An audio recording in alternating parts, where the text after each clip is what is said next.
in a nation whose entire GDP is about $25 billion, and where its people have over recent decades been exposed to terrible suffering, reduced to eating leaves and the bark of trees, the Pyongyang regime has devoted its energies to developing nuclear weapons and the missiles to convey them.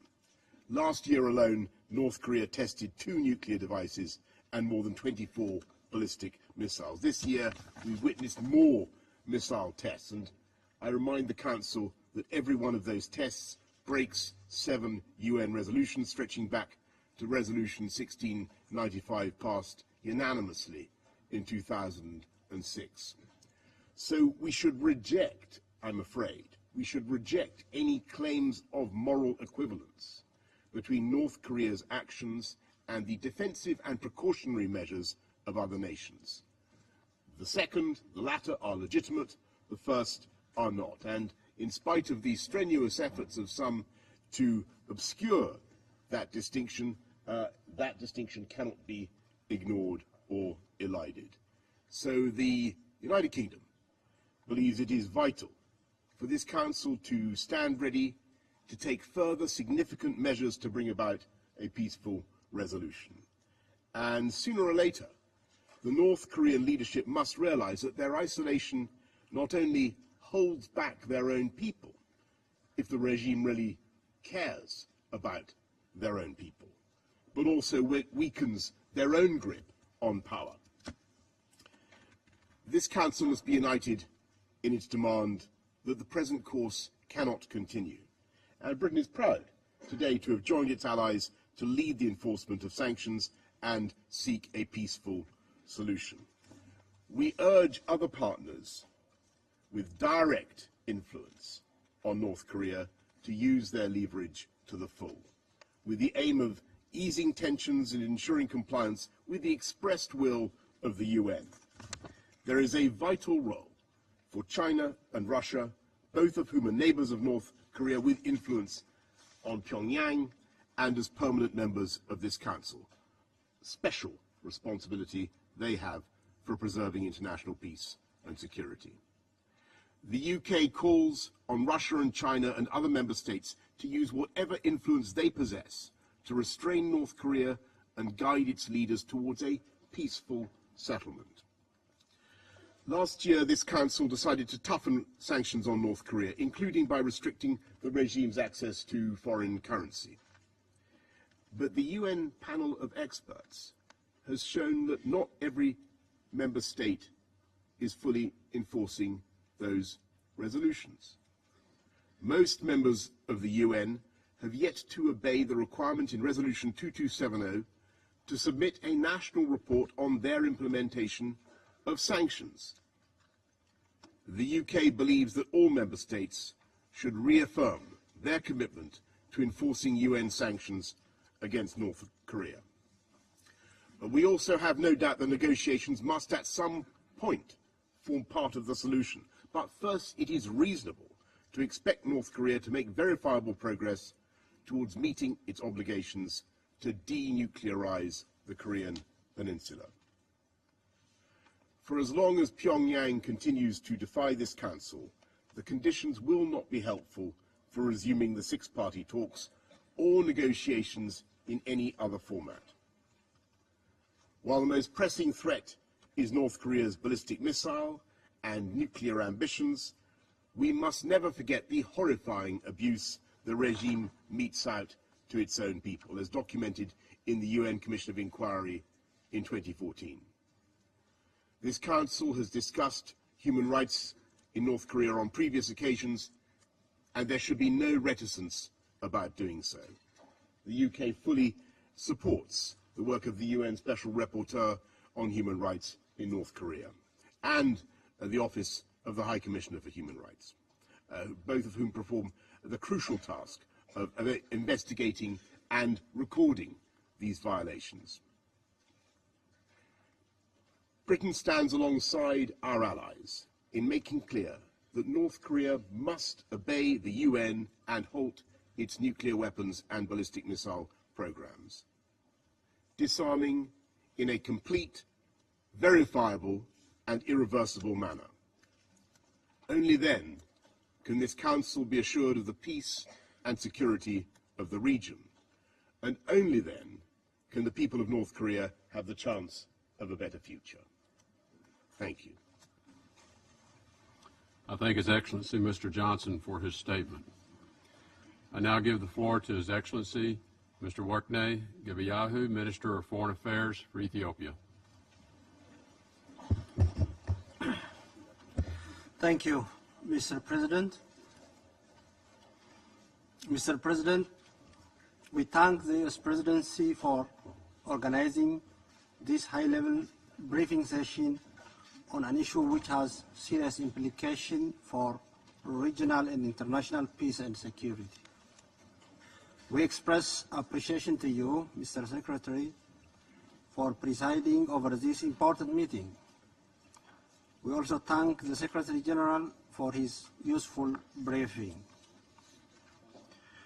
We are indeed deeply concerned by the extremely tense situation prevailing in the Korean Peninsula. No stone should be left unturned to de-escalate the situation.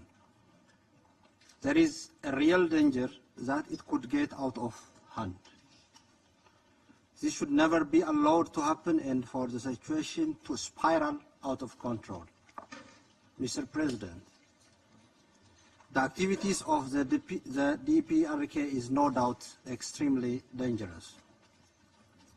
Ethiopia joins other members in once again reiterating its strong condemnation of the latest launches of ballistic missiles by the D.P.R.K in violation of the numerous resolutions adopted by the Council.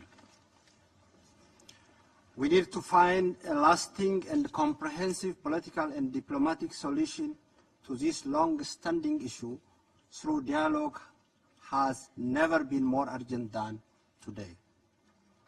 In this regard, D.P.R.K's return to its international commitments on denuclearization and its full compliance with the relevant resolutions of the Security Council is indeed indispensable. This no doubt would pave the way for a peaceful and comprehensive solution through dialogue.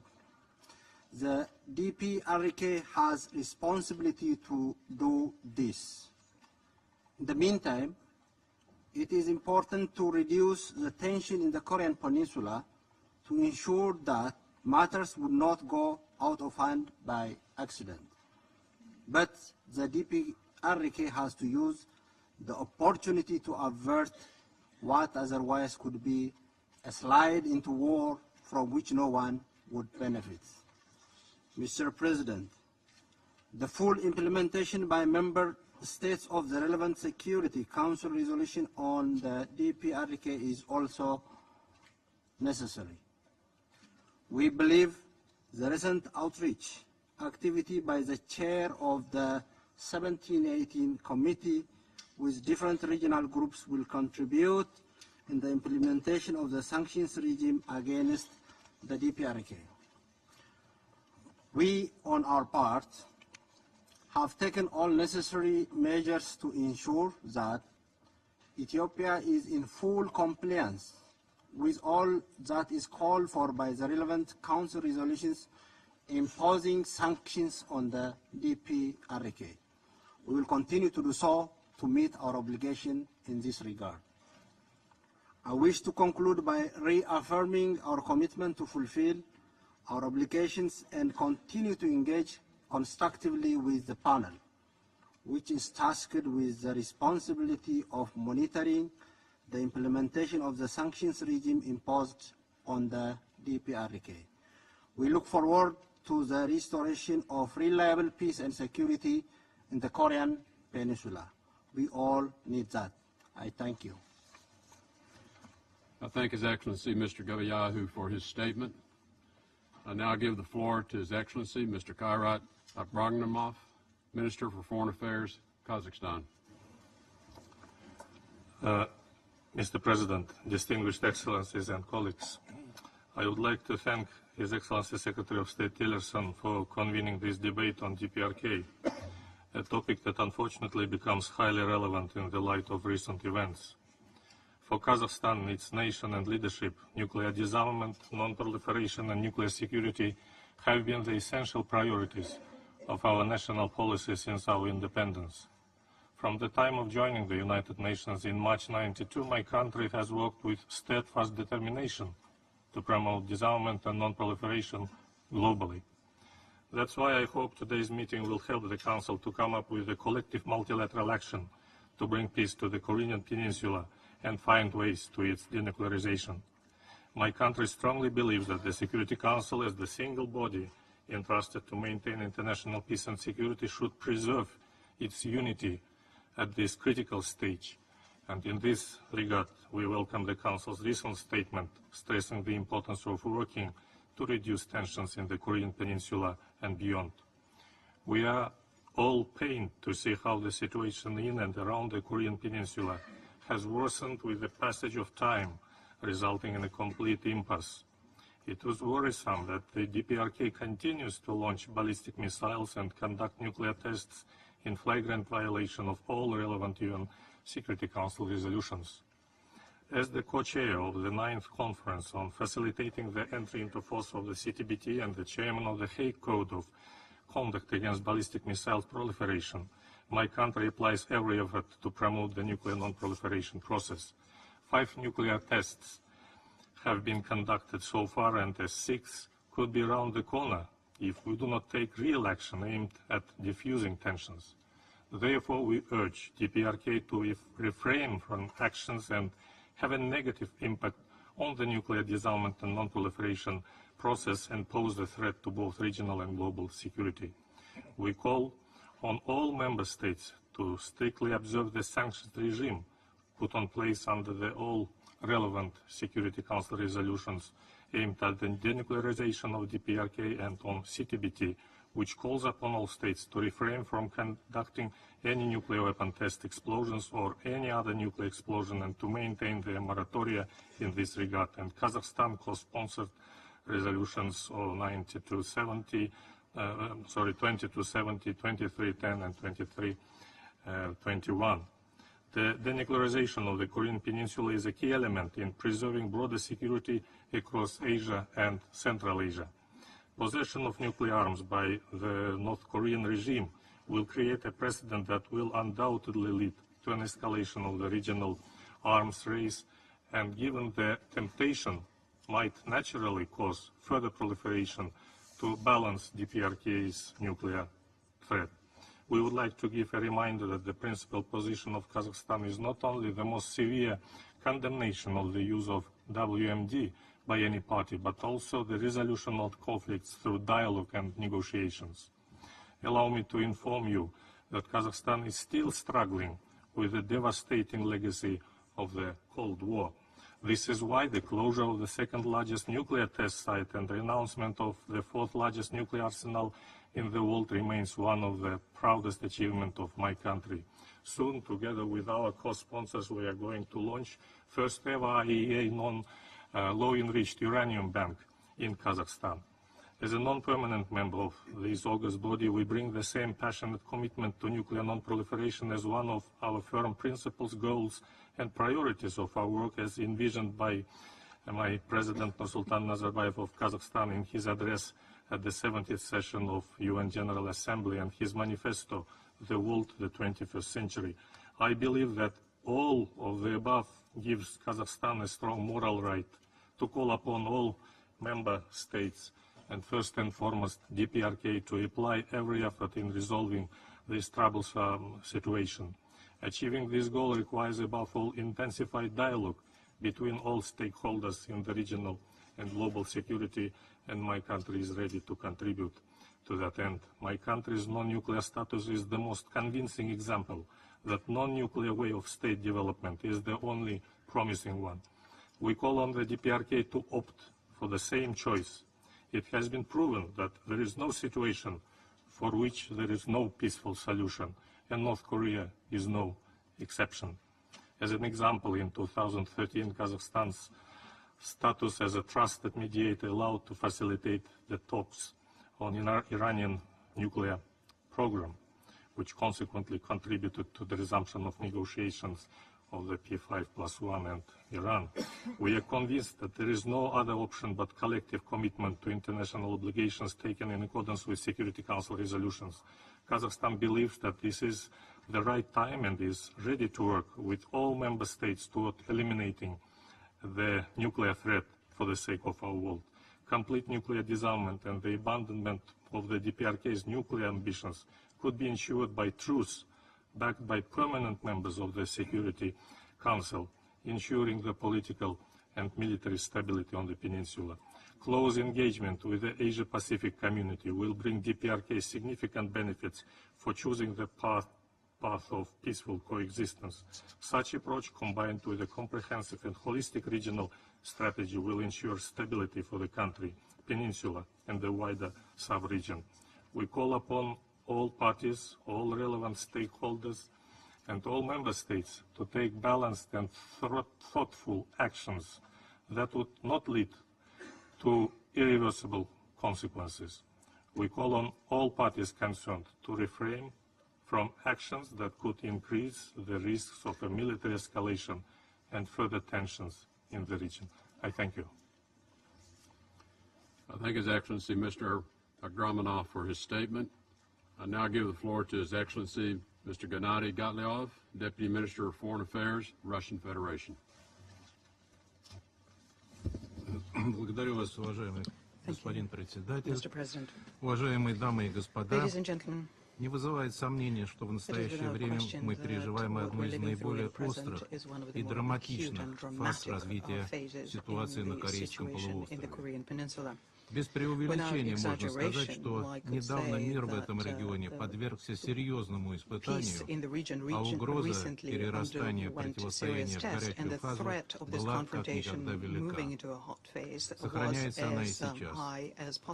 Воинственная риторика, сопряженная с опрометчивой игрой мускулами, muscle flexing has led to the situation where the whole world is seriously now wondering whether there's going to be a war or not. As is well known, under the conditions of such tension, one ill-thought out or a misinterpreted step could lead to the most frightening and lamentable consequences. В России с тревогой наблюдают за опасным развитием ситуации в регионе, частью которого мы сами являемся. Конечно, мы едины в осуждении провокационной united in condemning the provocative nuclear missile activity by Pyongyang. In the past year and a half, it has taken on a very dangerous dynamic. We do understand very well the feelings of our neighbors when another rocket with a missile without a notification is being launched from North Korea territory and therefore subjects the lives of people and sea and aviation transport to dangerous risks. We do not accept this activity by D.P.R.K, and this is confirmed by our support to sanctioned resolutions issued by the Security Council, namely resolutions 2217, 2321. We call upon the North Korean authorities to end their banned programs and return to the non-proliferation regime and the IAEA verification. At the same time, everyone should be clear that the D.P.R.K will probably not give up on the nuclear weapons for as long as they understand there is a direct threat to their security. And that is exactly how the North Koreans view the regular, large-scale maneuvers and exercises by the United States and their neighbors in the region. And that's how they view the American Navy squadron into the region this month. An additional destabilizing factor in the region is what was passed in Washington in Seoul last year. This was done in the line of the wrong logic of creating a global anti-missile defense. The decision was to place on the territory of the Republic of Korea elements of the American anti-missile defense system THAAD. We have said on many occasions that this step, to put it mildly, will not be viewed with enthusiasm by Pyongyang, but it also undermines the existing military balance in the region and therefore brings into question the security of neighboring states. We're not the only ones who view this in a very negative way. We call upon, once again, the United States and the Republic of Korea to review the desirability of such a step and call upon other members in the region to resist the temptation to become involved in such destabilizing efforts. As regards international sanctions against the D.P.R.K, here, once again, we would like to say that we're committed to their implementation. At the same time, such measures should not become a goal in itself. They should rather be an instrument helping to involve this country in constructive negotiations on existing issues. Resolving the nuclear issue of the Korean Peninsula through sanctions and pressure on Pyongyang alone is not possible. Sanctions should not be used to either economically suffocate the D.P.R.K, nor should they be used to worsen the humanitarian situation in the country. This particularly applies to the illegitimate, one-sided unilateral restrictions which hit civilian sectors which are not related to the missile nuclear programs of the country. Such sanctions are the reasons for a serious deterioration of the living conditions of the North Koreans. And by the way, this is something that we have the most recent report of the Office of the Coordination for Humanitarian Affairs. They are justifiably very alarmed by this. Let us also accept that basically the humanitarian exemptions provided for in the sanctions regimes of the Council do not work. Because of the ban on correspondent relations with the D.P.R.K, because of that, it has become impossible to purchase goods and foodstuffs abroad necessary for the economy. Because of the way the banking system in D.P.R.K works, it is very difficult to obtain funding for those UN humanitarian agencies which are still yet working in the country. Because it's not possible to replenish their foreign currency reserves because of existing restrictions, because of that, Pyongyang could find itself in a situation where physically impossible for them to give to the UN those funds which are to be channeled to them with the permission of the committee on this banking issue. Yet another point is the situation as regards the diplomatic missions in Pyongyang. We should not allow a situation wherein they continue to find it difficult to work, and this is because of the restrictions placed on the country. We have raised this issue on many an occasion at meetings of the Sanctions Committee, but because there is an obstructionist position taken by individual members, the situation hasn't budged an inch. Madam President, Mr. President, of course, the D.P.R.K is conducting itself in an appropriate way. It refuses to abide by the laws of the international community, which we have contained in the Security Council resolutions. At the same time, options of using force are completely unacceptable and can lead to catastrophic consequences to the Korean Peninsula and to the region of Northeast Asia as a whole. Our choice should be in favor of using our diplomatic tools to the maximum extent possible. In current conditions, all countries, parties involved should display calm and restraint and not undertake steps which could lead to the escalation of tension. We need to view the settlement of the situation in the context of the whole gamut of issues amongst parties, and thus create the conditions to denuclearize the D.P.R.K. And this is impossible without normalizing the general military and political situation, without refusing to build up on military infrastructure, without scaling down the maneuvers, without building trust among states in the region. We are convinced that there is no alternative to the political settlement of the nuclear issue of the Korean Peninsula on the basis of the joint statement issued by the participants of the six-party talks, dated 19th September 2005.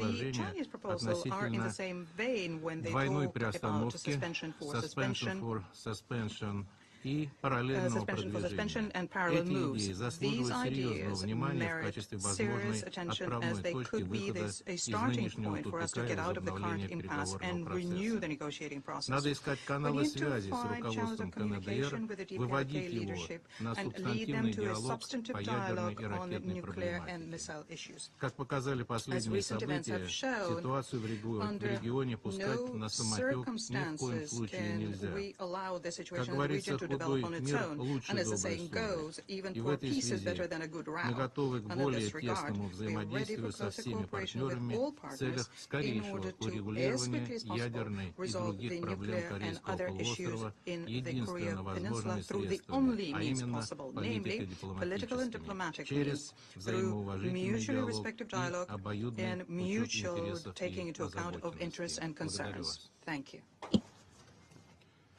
I thank His Excellency, Mr. Gottlieb, for his statement.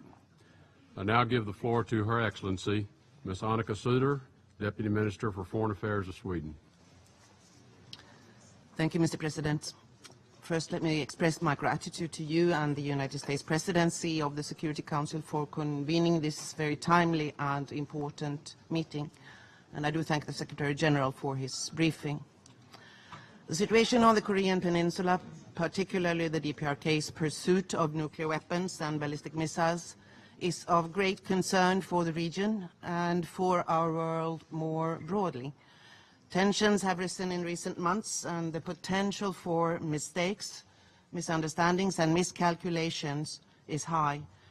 For this reason, it is important that this Council seize its opportunity to reflect on how tensions can be reduced and how this Council can facilitate a comprehensive solution to the situation. Mr. President, despite repeated unanimous condemnations by the Security Council and the adoption of a number of UNSC resolutions, leading actually to the most rigorous sanctions regime under the UN system, the D.P.R.K persists in accelerating its nuclear weapons and ballistic missile program. In doing so, the D.P.R.K continues to show blatant disregard for its international obligations, and it continues to threaten international peace and security. Its actions are incompatible with the existing global norm against nuclear testing, embodied in the Comprehensive Nuclear Test Ban Treaty, and they go against non-proliferation work. Therefore, we call on the D.P.R.K to take immediate steps towards a complete, verifiable, and irreversible dismantlement of its nuclear weapons and its missile program. This will help pave the way for peaceful and prosperous development on the Korean Peninsula. In addition, it is clear that there is a need for a regional security arrangement in the medium term to be able to realize this goal in full. Meanwhile, sanctions must be duly implemented to have the desired effect. This is also a matter of credibility for the entire UN system. Yet, the implementation of the sanctions against the D.P.R.K remains insufficient and highly inconsistent, as highlighted in the latest report of the panel of experts to the Sanctions Committee. The recommendations provided by the panel must be followed up, and there is a need for a stronger political commitment by all UN members in this regard.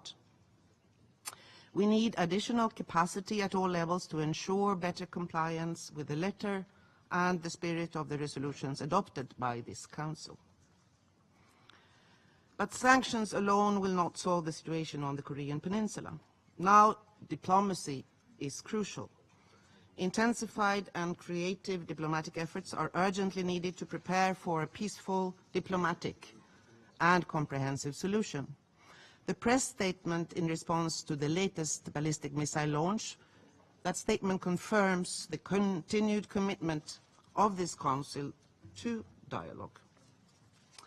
The situation must be approached without prejudice, and we must be prepared to consider both new and previous proposals and agreements. Sweden is ready to do its part to fulfill this goal. Sweden and our embassy in Pyongyang is the protecting power of US interests in D.P.R.K and also for Canada and Australia.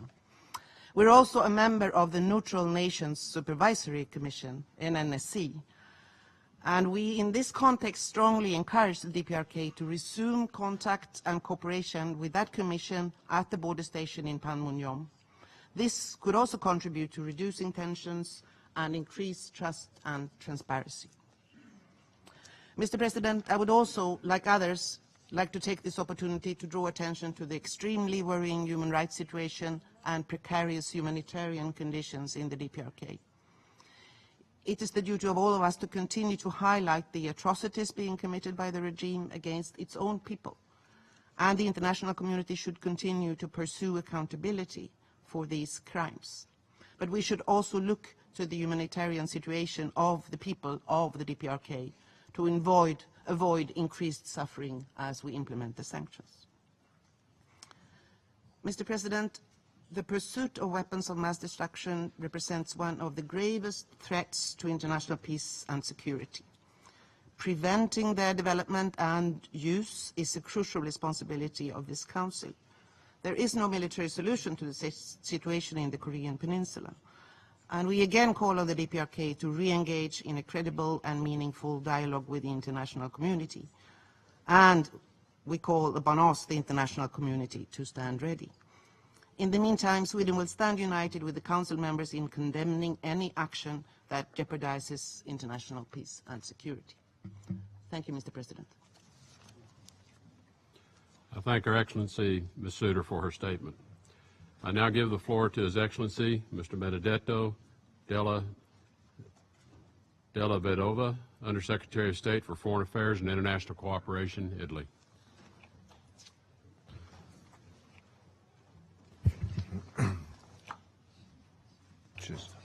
Okay. Thank you, Mr. President. I would like, first of all, to thank the Presidency for convening this timely meeting on such a key and pressing priority for the United Nations Security Council.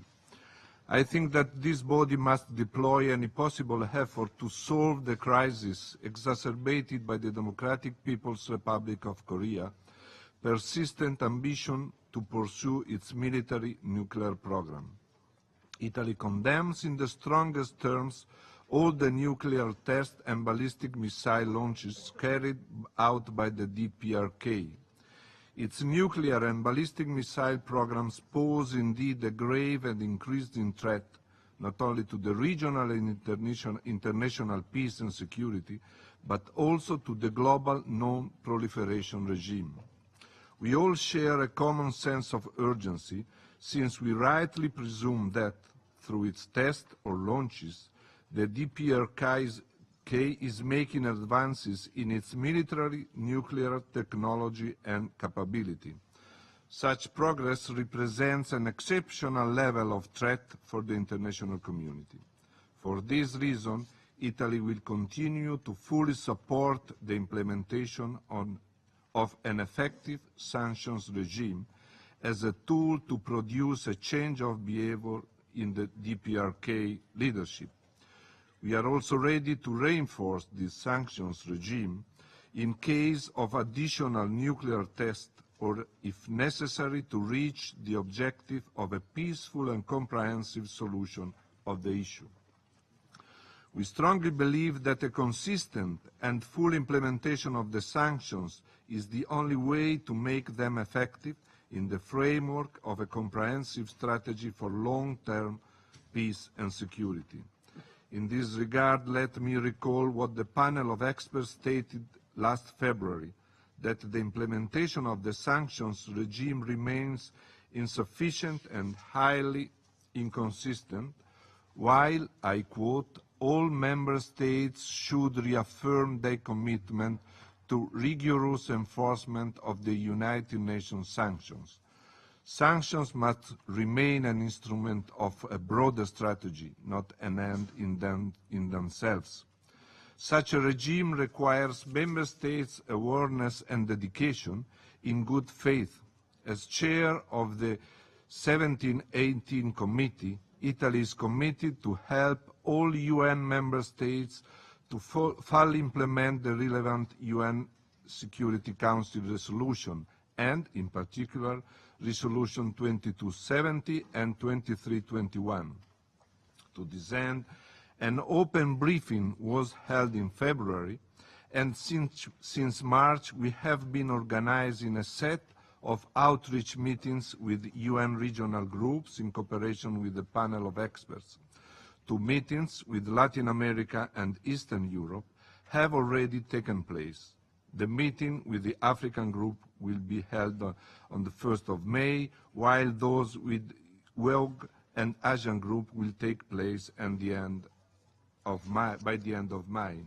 As stated by Secretary Tillerson, our collective actions are not targeted against the North Korean population, but rather towards a regime that should put its population's interest and well-being above any other consideration of military power.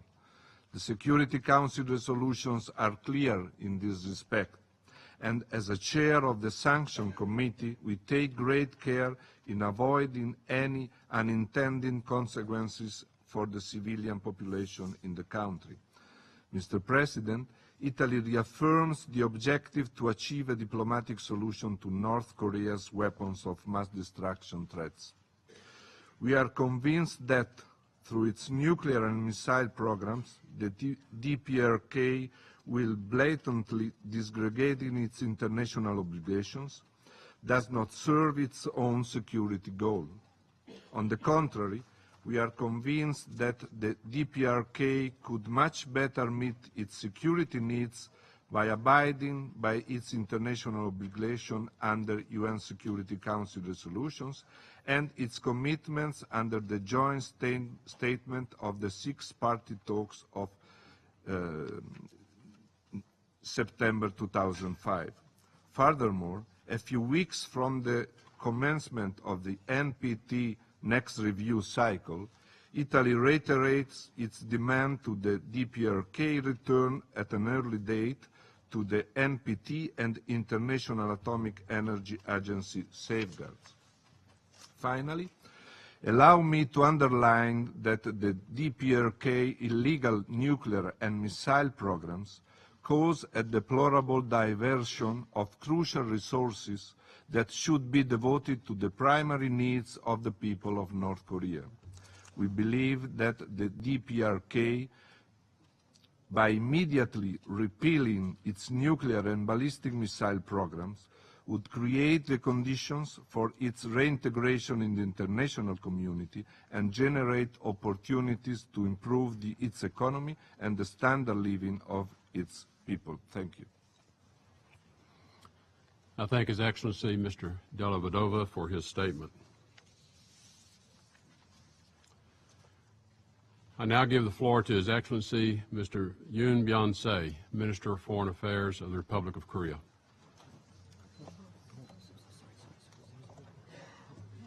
Sorry, excuse me. I now give the floor to the representative of the Ukraine for their statement. Mr. President, North Korea's advancing nuclear and ballistic missile programs is extremely urgent nuclear proliferation challenge of our time, and therefore I thank the U.S. Presidency and you personally for convening today's ministerial meeting on this highly topical issue. I also thank the Secretary General for his useful update. Ukraine unfailingly condemns in the strongest terms Pyongyang's continuous illegal activities in the pursuit of developing nuclear missile capabilities in gross violation of its international obligations. They have already seriously undermined the non-proliferation regime as a whole. The nuclear threat to the region is growing despite immense political and diplomatic efforts. Regrettably, we have seen no signs of D.P.R.K's intention to change its behavior. What we have seen is the alarming persistence, not to say ever-growing obsession, of the North Korean leadership. As a result, the whole world faces a gloomy prospect of a large-scale military confrontation with unpredictable consequences. Mr. President, we all agree that existing challenges related to the D.P.R.K nuclear and missile ambitions should be addressed collectively, decisively, and without any further delay. Apparently, the existing sanctions regime is not effective enough. to prevent the D.P.R.K. from acquiring technologies, materials, equipment, and financial resources for the further development of its nuclear and missile programs. Sadly, we are witnessing steady evolution of North Korean tricks to evade sanctions. It has been proven many times, most recently by the pictures of military parade in Pyongyang with a whole range of new weaponry never seen before. We all know that the North Korean regime continues to build up its military arsenal at the expense of its own people. The impact of diverting resources has already produced a downward spiral of the steady deterioration of the quality of life for ordinary citizens. But does the regime care? Absolutely not. Mr. President, Ukraine's stance in this regard has been consistent. The Council should find ways to increase international pressure on the North Korean regime to respond to its reckless, unabated behavior.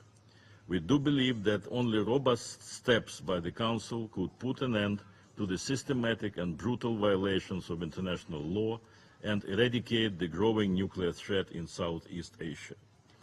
We must not allow Pyongyang to continue discrediting the role of the Security Council in the context of global non-proliferation efforts. What could be the ways to effectively curb the North Korean nuclear threat? You clearly outlined them, sir, in your own statement. Undoubtedly, unconditional and faithful compliance with Security Council's resolutions is a key prerequisite to lower the level of the threat in the region and to prevent new provocations. Yet the Council may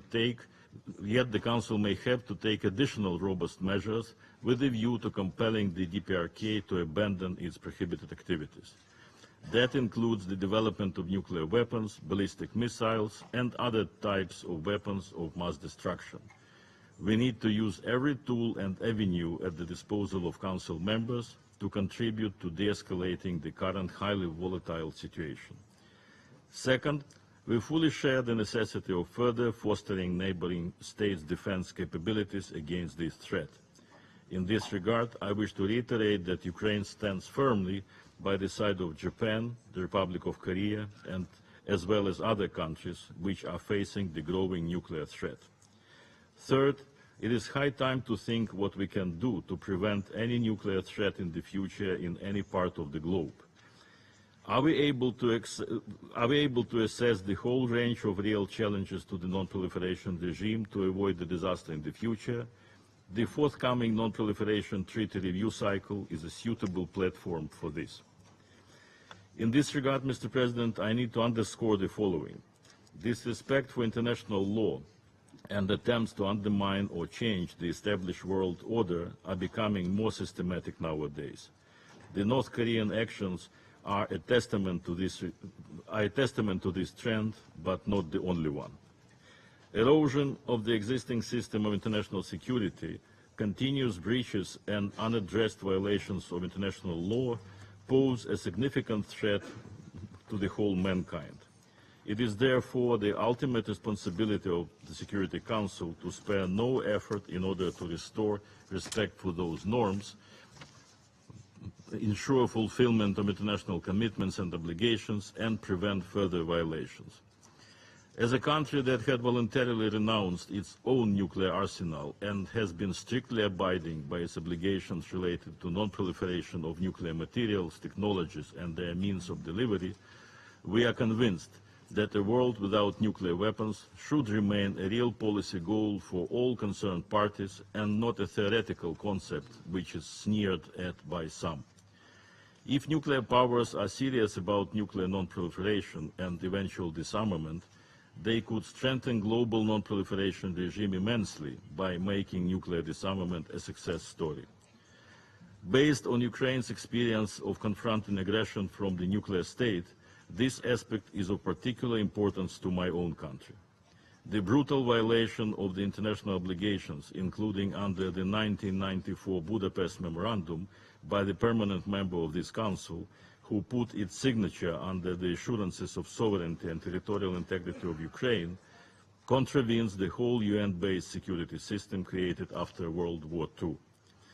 The international community has collective responsibility to restore respect for international law and to find lasting solutions to the most urgent threats to global peace and security. The North Korea issue is a test case for all of us today. Our success in resolving it may open ways to address other pressing problems on the world stage. I thank you. I thank the representative of Ukraine for his statement. I now give the floor to the representative of Uruguay. Muchas gracias, señor presidente. Thank you very much, Mr. President. Señor secretario de Estado, the Secretary of State, we thank you for taking part in this meeting and for presiding over this meeting. And we'd also like to thank the Secretary General, Antonio Guterres, for his comments.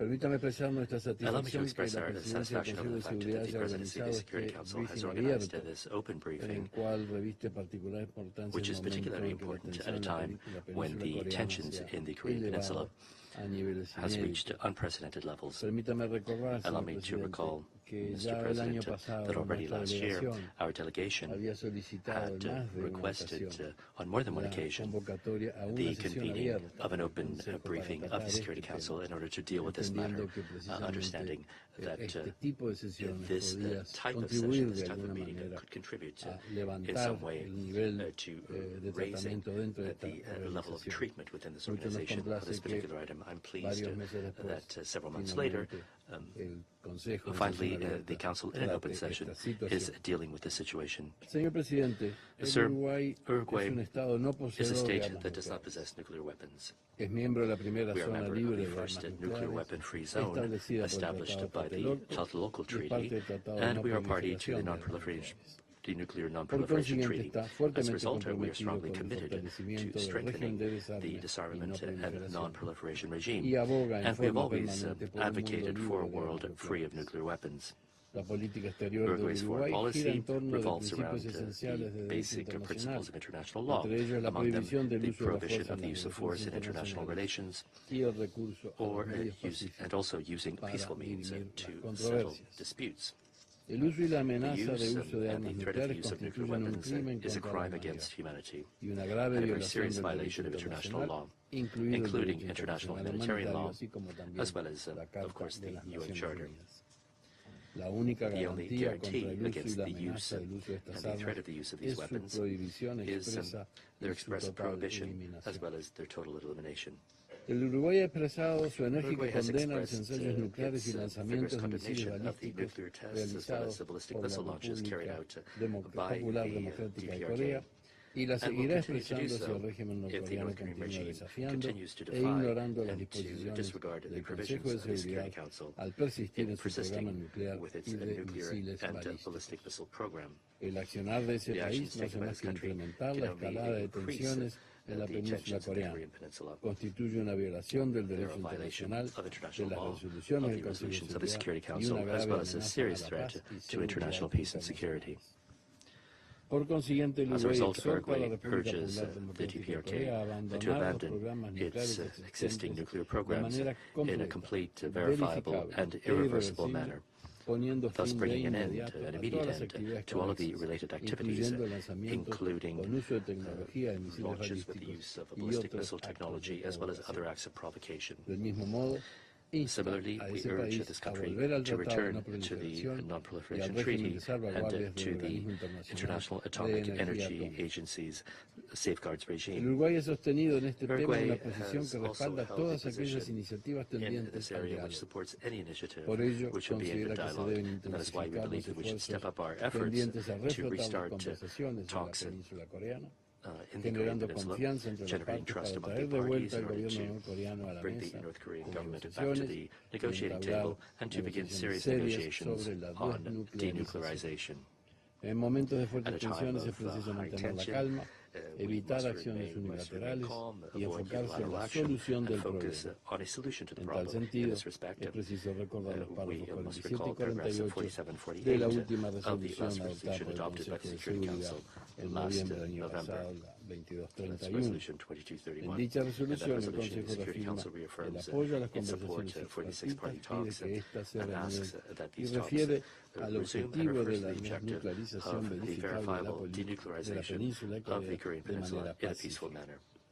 Asimismo, reitera la importancia que se mantenga la paz y la estabilidad en la península de Corea y en Asia nororiental en su conjunto, y destaca la importancia de trabajar en pro de la reducción de las tensiones en la península y Corea del Sur. El Uruguay ha insistido en la urgente necesidad de quebrar el círculo vicioso existente, donde la República Popular Democrática viola las resoluciones del Consejo de Seguridad y este impone a posteriores sanciones y emite comunicados, y ha reiterado que es responsabilidad de los estados que tienen el poder suficiente de desarrollar nuevas líneas de negociación para destrabar esta situación. El Uruguay no percibe otra solución para el asunto norcoreano que no se genere a través del diálogo, la negociación y el compromiso político. En ese sentido, señor presidente, mi país reafirma su voluntad de continuar trabajando dentro del Consejo de Seguridad con el objetivo de encontrar una solución pacífica, diplomática y política para la desnuclearización de la península. Muchas gracias. Thank you very much. I thank the representative of Uruguay for his statement. I now give the floor to the representative of France. Monsieur le Président, Mr. President, Monsieur le Secrétaire Mr. Général, Secretary General, je remercie la présidence américaine du Conseil de sécurité d'avoir pris l'initiative de cette réunion importante et tient à saluer en particulier la présence du secrétaire d'État des États-Unis, M. Rex Tillerson, comme je salue la présence du secrétaire général des Nations Unies. J'ai l'honneur de lire devant vous un message du ministre français des Affaires étrangères et du Développement international, M. Jean-Marc Ayrault, qui, retenu par une réunion européenne, ne peut être à New York aujourd'hui. Le texte en est le suivant. Monsieur le Président, Monsieur le Secrétaire Général, la France est particulièrement préoccupée par la poursuite des programmes nucléaires et balistiques nord-coréens qui alimentent une grave montée des tensions dans la péninsule coréenne et constituent aujourd'hui l'une des principales menaces à la paix et à la sécurité internationale. En se lançant depuis plusieurs années dans un effort méthodique initié au plus haut niveau du régime pour acquérir un arsenal nucléaire opérationnel, la Corée du Nord a bravé toutes les interdictions de ce Conseil et les demandes répétées de l'ensemble de la communauté internationale d'y renoncer. Nous observons aujourd'hui une progression constante et rapide des programmes proliférants de la Corée du Nord qui la rapproche toujours plus de la maîtrise d'une capacité opérationnelle. Cette situation est inacceptable. La France a condamné systématiquement et fermement chacun des actes qui y ont mené. Elle a appelé la Corée du Nord à chaque occasion à renoncer au développement d'une arme nucléaire. Cet appel, je le lance à nouveau aujourd'hui. Cette fuite en avant ne peut continuer. Elle alimente une spirale dangereuse et provocatrice et constitue un défi ouvert au régime de non-prolifération. C'est pourquoi il nous faut réagir à chaque nouveau développement pour rappeler la norme de non-prolifération et pour éviter tout message d'impunité vers des États qui seraient tentés de poursuivre la même stratégie irresponsable et provocatrice. Nous nous inquiétons aussi de la réémergence d'armes chimiques dans la région.